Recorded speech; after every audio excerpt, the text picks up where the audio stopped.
Eh ben franchement, tous les avant-derniers épisodes des séries Marvel sont mémorables.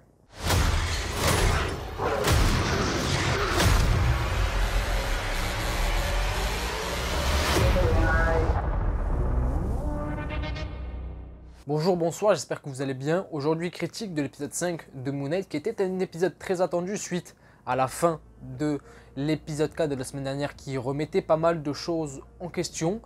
Et c'était un épisode que j'attendais tout particulièrement parce que, comme je l'ai dit justement tout début de vidéo dans cette intro, les avant-derniers épisodes des séries Moon Knight, enfin des séries Marvel pardon, me plaisent énormément. Donc j'avais l'espérance justement que cet épisode 5 ne soit pas une exception. Et franchement, je vais rentrer directement dans le vif du sujet. J'ai adoré cet épisode 5. C'est mon épisode préféré de la série. Alors vous allez me dire, oui mais Zino, on a l'impression que tu dis ça chaque semaine. C'est vrai, l'épisode 3 j'avais dit ça, l'épisode 4 j'ai dit ça. Mais c'est vrai que cet épisode-là m'a plus plu et qui ressemble énormément dans la construction à l'épisode 8 de la série WandaVision, l'épisode où on revenait sur le passé de Wanda pour comprendre ce qui avait forgé la Scarlet Witch en elle. Et vu que cet épisode 8 de WandaVision est mon épisode préféré de la série WandaVision, si tu m'offres quelque chose de semblable avec la série Moon Knight tout en mettant des ingrédients de manière originale vis-à-vis de la série Moon Knight depuis le début, j'espère que vous avez compris, moi ça me plaît, donc j'ai beaucoup aimé cet épisode qui est très fort émotionnellement parlant et très sombre, mine de rien. Je crois qu'il n'y a pas d'humour dans l'épisode, zéro humour, et ça fonctionne vraiment très bien. Wow, j'ai galéré. J'ai beaucoup aimé cet épisode, c'est un épisode de révélation. On apprend beaucoup de choses, on a des flashbacks dans cet épisode là, c'était des flashbacks nécessaires, et j'aime bien justement parce que ce sont des flashbacks entre guillemets, mais quand même, qui ont deux sens, qui ont deux significations. La première, c'est de nous montrer ce qui s'est passé dans le passé, justement, nous montrer la vérité. Et ça sert aussi les personnages en eux-mêmes pour eux aussi savoir la vérité et être développés, Mark et Steven. En parlant de Mark et Steven, j'ai beaucoup aimé le duo dans l'épisode 5. J'ai adoré ce duo, je les aime beaucoup. En vrai, le duo fonctionne très bien depuis le début de la série, justement, mais je trouve qu'il fonctionne davantage dans cette série parce que depuis le début de la série, ils étaient là à chaque fois où ils s'embrouillaient, etc. C'était souvent sur le ton de l'humour. Là, c'est pas du tout le cas. Ils se sont développés tous les deux, ils s'aident mutuellement, c'est le principe de l'épisode, quelque part. Mais tout en y apportant quelque chose d'émotionnel qui s'en dégage, qui est particulier et qui, moi, m'a beaucoup plu. Par rapport à l'épisode 4, à la fin de l'épisode 4, qui remettait pas mal de choses en question sur le début de la série, sur ce qui était vrai ou pas, mine de rien, en vrai, vis-à-vis de cette fin dans l'asile, qui n'avait pas l'air très vraie, finalement on se demandait même si cette fin dans l'asile, avec tout cet univers blanc, est-ce que c'était vraiment la réalité? Et finalement je trouve que vis-à-vis de cet épisode 5, la réponse est un petit peu entre les deux, dans le sens où tout ce qu'on avait vu de la série depuis le début, c'est vrai, ça s'est réellement passé. Ensuite, Arthur Harrow a vraiment tué Mark et Steven. Et en fait, cet univers, cette ambiance, cet endroit qui ressemble à un asile, qui est un asile, n'est en fait que le pont entre la réalité et le champ des roseaux, là où justement les voyageurs, les entités vont être jugés pour ensuite accéder ou pas au champ des roseaux, le fameux paradis dans la mythologie égyptienne. Et en fait, ce pont, cet environnement est créé selon l'imaginaire du voyageur en question. Et là, vu qu'on parle de Mark, de Steven, des personnages qui sont atteints d'un trouble dissociatif de l'identité, donc voilà, très psychologique, on est bien évidemment dans un asile psychiatrique, tout est cohérent. Donc dans cet épisode-là, on revient bien évidemment sur le passé de Mark et Steven, on en apprend beaucoup plus, notamment sur le fait que finalement Mark et Steven étaient à la base deux frères, mais que Steven a perdu la vie dans une grotte en se noyant. La mère donc de Mark n'a pas accepté la chose, n'a jamais fait son deuil et a accusé justement Mark d'avoir tué son petit frère, Steven, petit je crois, en tout cas bref, son frère. Et ça a entraîné une certaine culpabilité justement chez Mark, ce qui a ensuite entraîné quelque part, je trouve, à ce que j'ai compris, justement le fait que Mark ait créé cette double identité en lui, cette fameuse identité de Steven pour permettre à Steven de continuer à vivre quelque part. Et je trouve que justement les deux thématiques qui ressortent le plus de cet épisode-là, vis-à-vis de Mark et Steven, pour Mark c'est la culpabilité, il faut qu'il passe outre cette culpabilité infligée par sa mère, Et Steven, il faut qu'il passe outre le déni justement de la mort de sa mère. Donc on voit que justement la mère a une place centrale, je trouve, dans cet épisode-là. Vraiment, c'est un élément central qui a justement dérivé les fameuses doubles identités de Mark et Steven. Et justement, dans cet épisode-là, ils s'aident mutuellement, tous les deux, pour passer outre tout ça et finir par s'accepter. Enfin, je crois. Émotionnellement parlant, j'ai été pris de A à Z dans cet épisode-là. Là où on revient dans le passé, là où on développe davantage le côté émotionnel, le côté sombre, voilà, le passé traumatique de Mark et de Steven, surtout de Mark, vraiment parce que je trouve que c'est l'identité principale qui reste. J'ai vraiment été pris émotionnellement parlant dans l'épisode. Oscar Isaac, je l'ai dit à chaque fois sur pratiquement toutes mes critiques, mais là c'est confirmé. Enfin non, c'était déjà confirmé, mais il faut encore une fois saluer Oscar Isaac. Dans l'épisode, il est excellent, excellent à tous les niveaux, en Mark, en Steven, parfait.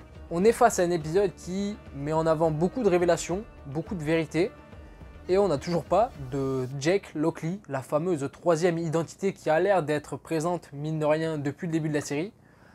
Et finalement, en vrai, je me pose la question, est-ce qu'il y a vraiment une troisième identité suite à cet épisode-là? Parce que si il y en aurait eu une, ou alors peut-être ils gardent la surprise pour la fin de la série, à la fin du 6e épisode, pour ensuite nous laisser sur un gros cliffhanger, et ensuite, voilà, on verra plus tard.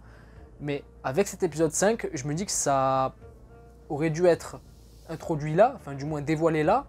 Et mine de rien, finalement, aujourd'hui, même si pour moi, il y en a quand même une troisième, il y a une troisième identité qui est présente, parce que sinon ce serait incohérent par rapport à certaines choses issues de la série depuis le début.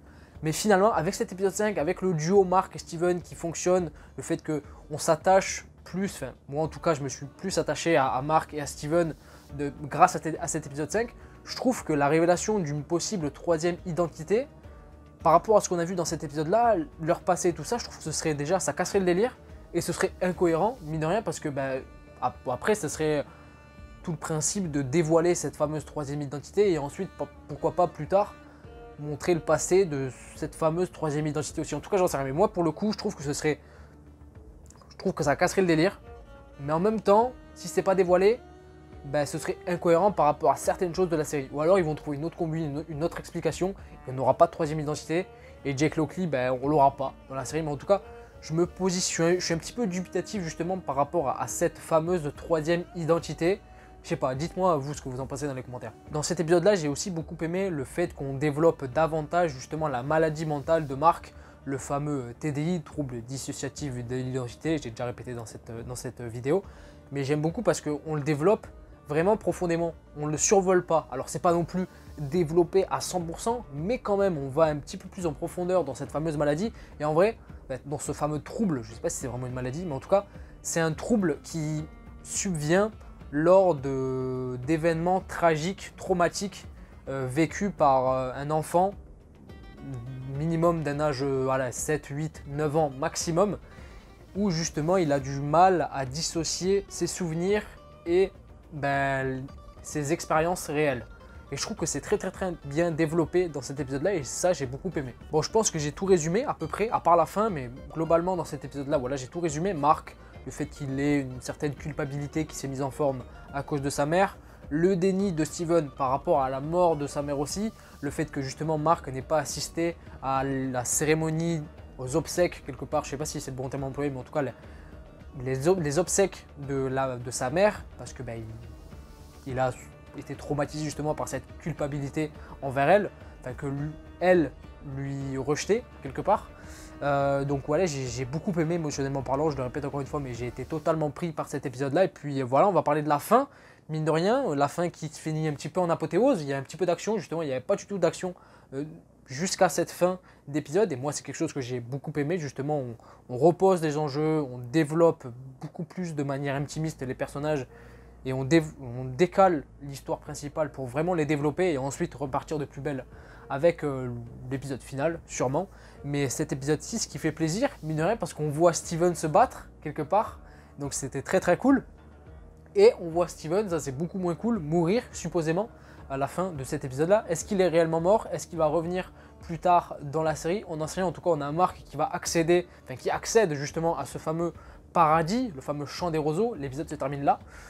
Comment Mark va-t-il s'en sortir? Comment Mark va-t-il réaccéder quelque part à la vie réelle pour ensuite arrêter, j'ai envie de dire, comment il s'appelle, Arthur Harrow, qui a donc libéré Amit. C'est ce qu'on comprend un petit peu lors d'un petit passage dans cet épisode 5. Il a libéré Amit et c'est pour ça qu'il y a plein de, justement, d'innocents qui atterrissent dans cet environnement-là. Et d'ailleurs, esthétiquement parlant, j'ai beaucoup aimé cet environnement où il y a le bateau et où on est dans un environnement très violet. Ça faisait un petit peu penser quelque part à l'épisode 5 de Loki où on était dans le néant, ce fameux environnement vaste, désertique où il n'y avait rien.